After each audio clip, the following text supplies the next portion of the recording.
Muito boa tarde, amigas e amigos. Mais um encontro do Oração Ação. Temos já uma longa trajetória.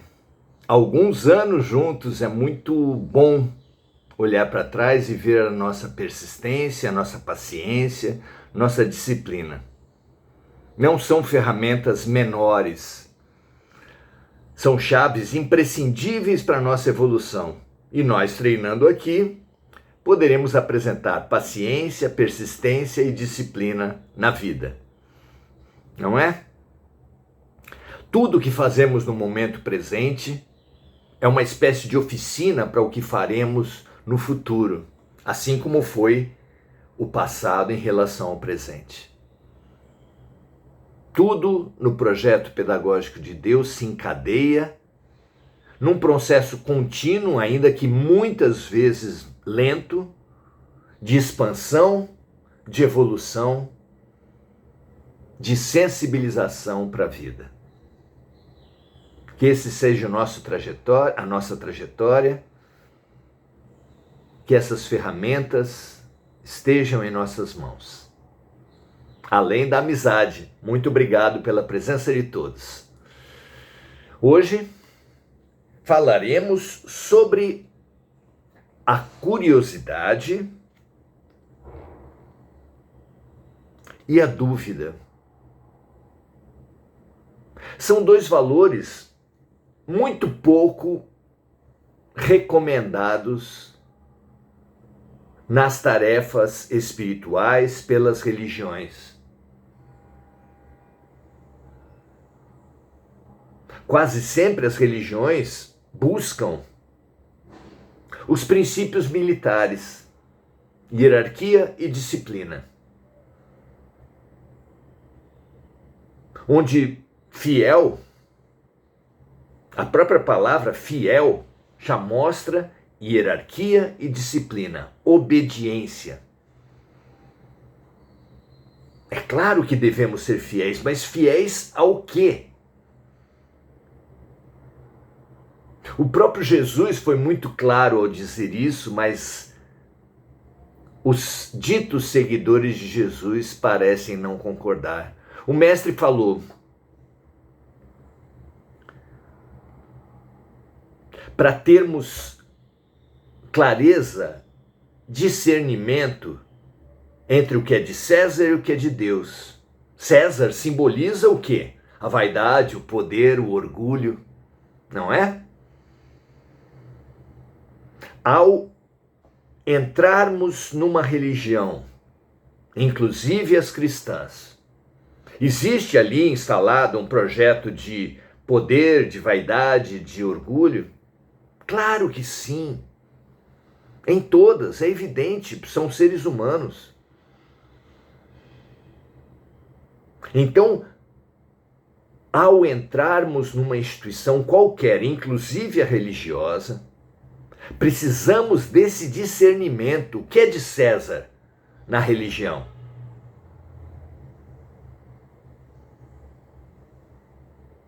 Também não nos cabe nem a cegueira do fanatismo religioso, nem do fanatismo materialista. O que diz o fanatismo materialista? A religião é o ópio do povo. A religião só engana, não presta, não serve, só ilude. Nem tanto ao mar, nem tanto à terra. Nem achar que as religiões são todas, tudo que se faz numa religião é de Deus, nem tampouco achar que tudo que há numa religião é dos homens, é projeto de poder, de dinheiro, da exploração. Claro que não. Voltamos a Jesus. Numa religião, assim como numa própria pessoa, em você e em mim, meus amigos, minha amiga, há algo em nós que é do ser, que é da criatura falível, os mecanismos de defesa, as mágoas, as culpas, os preconceitos, os medos. Há uma casca, uma couraça, que a psiquiatria, a psicanálise chamou de ego, que muitos falam de máscara, que muitos falam que no budismo se fala do eu menor, que Paulo de Tarso denomina homem velho. Temos uma couraça. Essa couraça é uma construção humana. E da mesma forma, nas instituições, inclusive religiosas, há também uma couraça, uma máscara, uma aparência, que é construída para projetos de poder. Mas não há como negar, mesmo no mais escuro dos criminosos, há Deus. O pior ser que você imaginar na Terra é filho de Deus. E assim, possui dentro de si a fagulha do Criador. É filho de Deus, é nosso irmão. Ele e nós, todas as criaturas, precisam desse discernimento para fazer aquilo que Maria e que João Batista, identificado por Jesus como o maior entre os nascidos de mulher, preconizaram.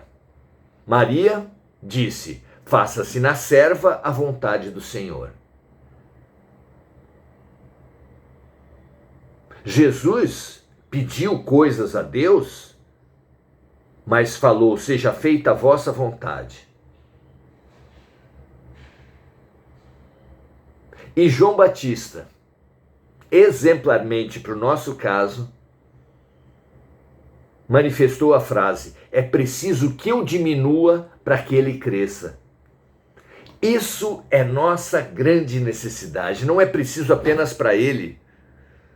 É a nossa grande urgência, minha amiga, meu amigo. É preciso que a máscara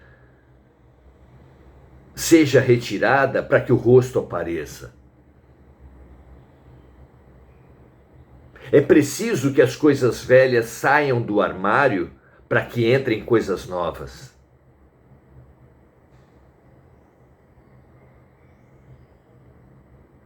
É preciso que nós diminuamos para que o Cristo cresça em nós.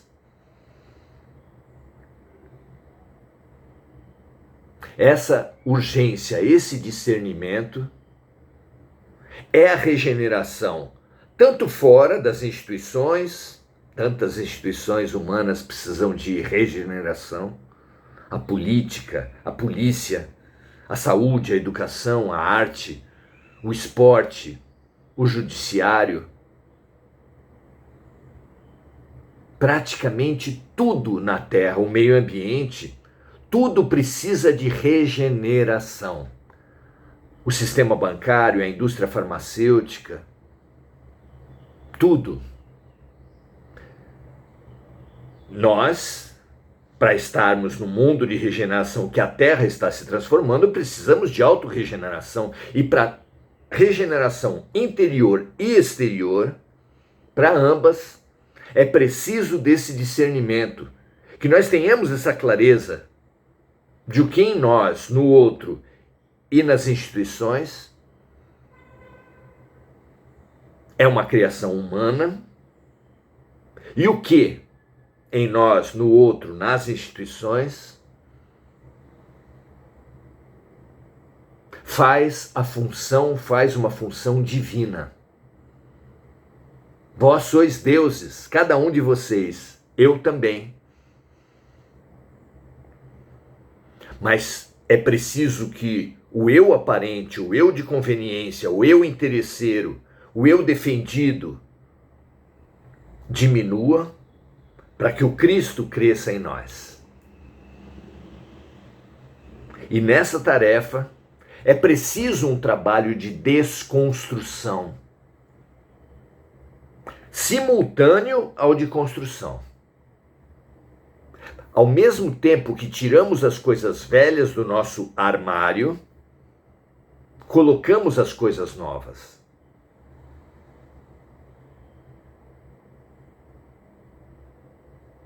Precisamos ter um senso crítico, uma dúvida a tudo que nos é passado, mesmo aquilo que nos é vendido como o mais sagrado.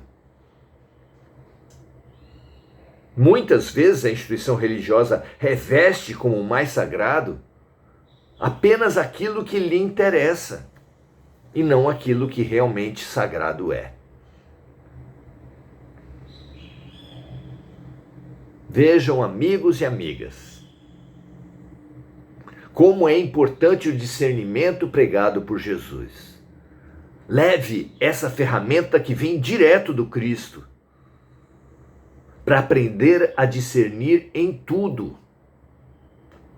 Numa relação conjugal, é correto entregarmos nossa vida ao outro? Os românticos falarão que sim, que essa é a felicidade da vida. Os céticos falarão que não, que nenhum homem é solução para a vida de mulher, que nenhuma mulher é solução para a vida de homem, e ambos estão certos.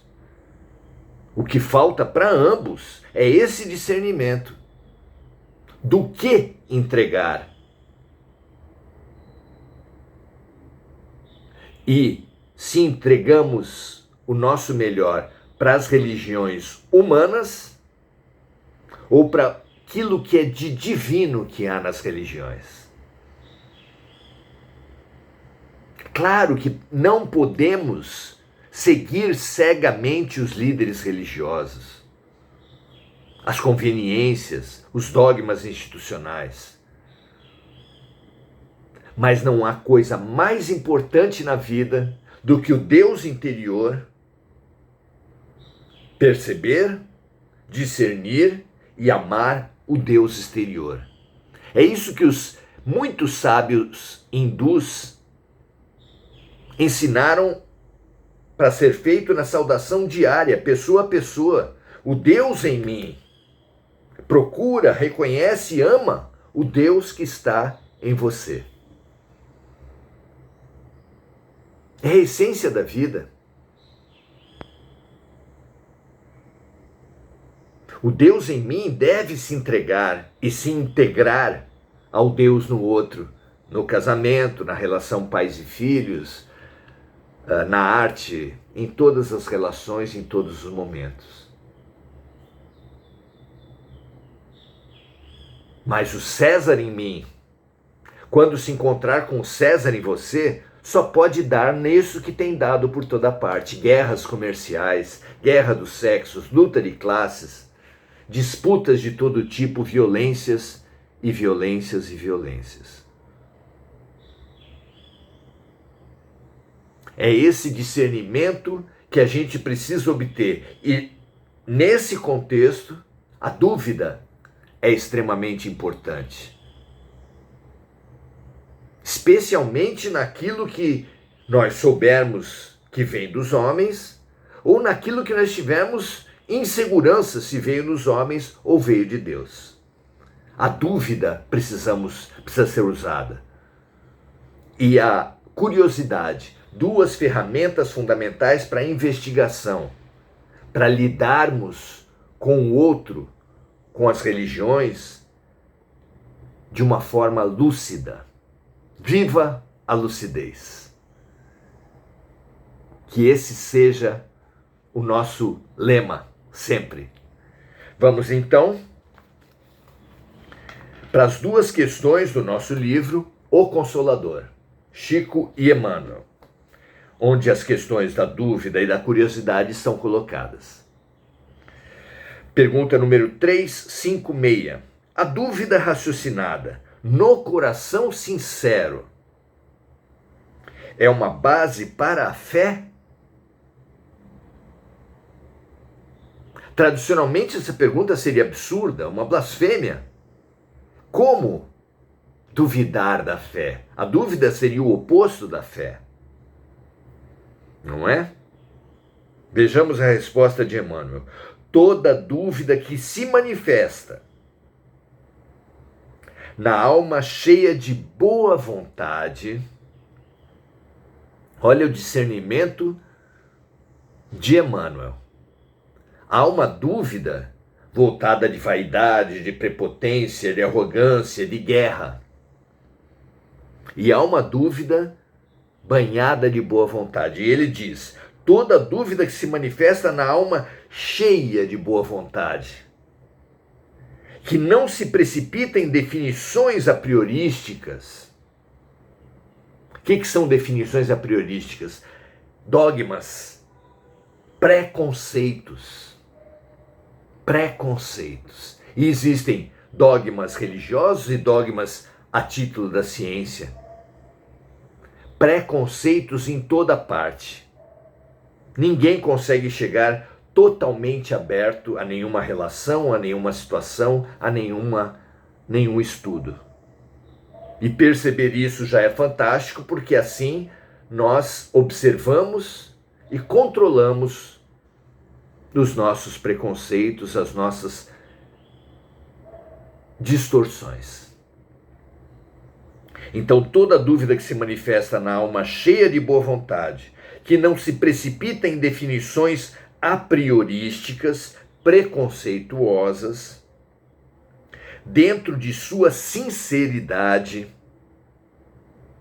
ou que não busca a malícia para contribuir em suas cogitações,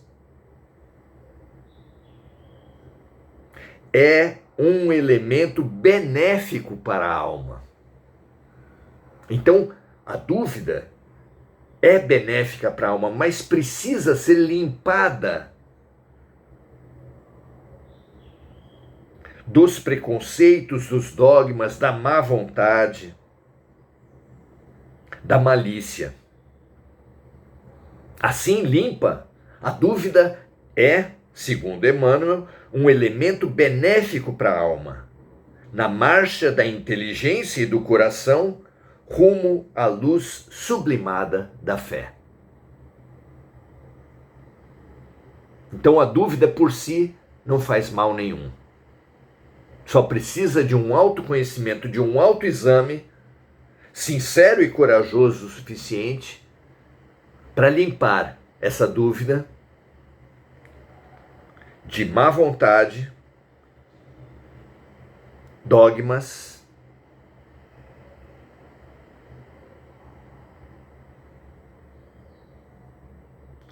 e das malícias, da falta de sinceridade.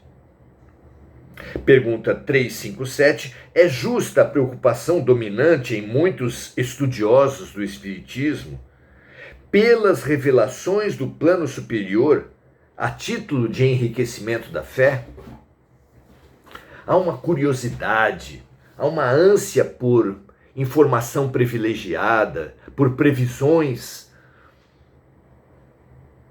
dentro do espiritualismo em geral, dentro do espiritismo em particular também. É lícita essa busca por revelações? Resposta de Emmanuel: toda curiosidade sadia é natural. O homem, no entanto, deve compreender que a solução desses problemas lhe chegará naturalmente. As questões do futuro, as questões do que vai acontecer com a humanidade, com o país, consigo mesmo, que sempre fez o buscador espiritual procurar nas cartas, nas runas, nos oráculos de todo tipo, ela é sadia. Quando ela é sadia, ela é natural. Quando ela não quer uma muleta, quando ela não estabelece uma dependência de horóscopo, de runas, de xing, de pretos velhos, de guias. Tudo que restringe a autonomia é mal. Tudo que impulsiona a autonomia é bem. Então, a curiosidade sadia, aquela que não busca muletas, mas que busca estímulos para o seu próprio protagonismo, porque o grande protagonista de nossas vidas somos nós. Um único motorista é digno de dirigir nossos carros, nós. Todo aquele que põe outras pessoas, outros motoristas no seu próprio carro, pelo romantismo, pelo fanatismo, pela política, pelo que for, estará colocando cegos para guiar cegos. E só pode acontecer de ambos caírem num buraco, como avisou Jesus. Então a solução dos problemas do futuro, dos problemas de privilégios, de dominações, de vaidades nossas, que pretendemos ser os reveladores de todos, elas vão ser resolvidas com naturalidade. E depois de resolvida a sua situação de devedor ante seus semelhantes, será que eu sou digno de receber informações privilegiadas? O que eu faria com elas, não é? Fazendo-se, então, credor das revelações divinas, mais será cobrado daquele que mais recebeu. Tenhamos essa consciência e não busquemos poderes apenas para nossa autoexaltação, para nosso poder pessoal, para nossa vaidade. Poder é serviço, poder é responsabilidade. Quando o discípulo está pronto, o mestre aparece. Eis a antiga e lógica e lúcida colocação das iniciações espirituais. Não tenham pressa. Aquilo que for necessário para a sua caminhada cairá em suas mãos. Cairá em nossas mãos e com ela cresceremos. Muito bom. Adelaide Dias dando seu boa noite a todos. Marco Aurélio Trindade, Lúcia Galvão, Maria José Sobral, Andréa Santos, Luiz Diniz, Nair Dolores, Igor Galvão, Enir, sempre pedindo as vibrações para nossa amiga Mônica, e dando seu boa noite a todos. Luiz coloca uma questão para a gente. Somos todos irmãos. Início da oração do Pai Nosso já diz: se é Pai Nosso, somos irmãos. Sem dúvida, mesmo aqueles que nos perturbam, mesmo aqueles que são mais antipáticos, tudo que vem até nós faz parte da lei de atração, faz parte dos remédios exatos no perfeito hospital de Deus. Não briguemos com remédio, não briguemos com as lições, porque é lógico que o doente que briga com os remédios não se cura, que o aluno que rejeita, que repudia as lições, não se promove. Aceitação ativa, lúcida, com claro discernimento das coisas que vêm da vida, é fundamental para sermos críticos com relação às coisas dos homens e sermos abertos para as coisas que vêm de Deus. Paz e bem, um grande abraço e até amanhã.